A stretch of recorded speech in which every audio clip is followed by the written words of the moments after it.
Menteri Koordinator Bidang Politik Hukum dan Keamanan Mahfud MD mengatakan penyidik Kejaksaan Agung telah mengantongi bukti berupa dokumen, surat, hingga rekaman percakapan sejumlah pejabat terkait dugaan korupsi pembangunan menara bisnis Cyber Station 4G.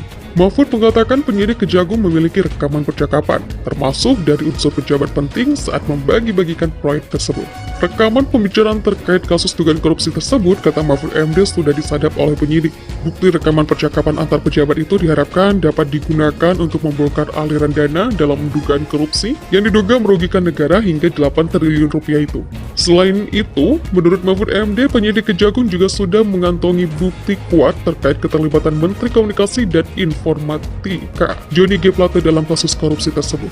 Sesudah yakin betul bahwa ada 2 alat bukti yang cukup, saya berpandangan bahwa itu sudah menjadi satu keharusan hukum untuk menjadikan sebagai tersangka, kata Mahfud MD Jumat 19 Mei dikutip dari Kompas.id.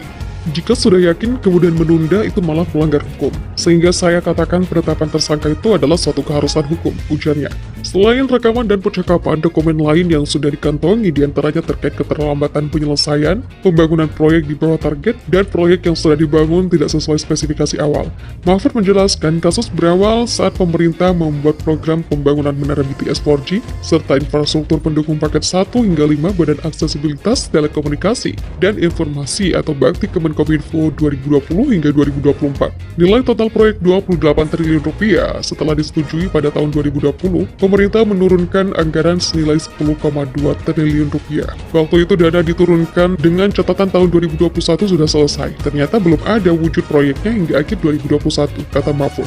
Saat itu, dana diturunkan dengan catatan tahun 2021 sudah selesai. Ternyata hingga akhir 2021 belum ada wujud proyeknya. Karena belum ada menara BTS 4G dan infrastruktur pendukung paket 1 hingga 5 Bakti Kemenkominfo 2020 hingga 2022, proyek itu diteliti kembali. Kemenkominfo saat itu meminta perpanjangan waktu penyelesaian sampai Maret 2022.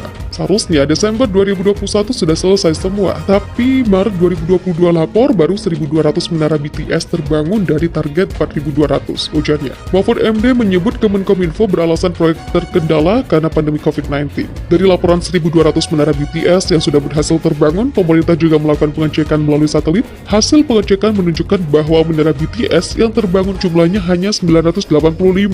Dari 985 itu diambil sampel 8. Semuanya itu benda mati, tidak ada jaringan apa-apa. Karena itu bisa saja 985 itu memang tidak benar semua. Sudah kurang, tidak benar pula, katanya. Hasil pemeriksaan internal itu kemudian diaudit oleh Badan Pengawasan Keuangan dan Pembangunan. Hasil audit BPKP menyebutkan bahwa dari total anggaran 10,2 triliun rupiah yang sudah keluar diduga yang dikorupsi mencapai 8,2 triliun rupiah. Bukti bahwa uang sudah keluar tetapi barang tidak ada itu sudah dengan sendirinya kasus korupsi. Menara yang terbangun juga ternyata benda mati yang tidak ada jaringannya, ungkap Mahfud. Menteri Koordinator Bidang Politik Hukum dan Keamanan Mahfud MD mengatakan penyidik Kejaksaan Agung telah mengantongi bukti berupa dokumen, surat, hingga rekaman percakapan sejumlah pejabat terkait dugaan korupsi pembangunan menara bisnis Cyber Station 4G. Mahfud mengatakan penyidik Kejagung memiliki rekaman percakapan, termasuk dari unsur pejabat penting saat membagi-bagikan proyek tersebut.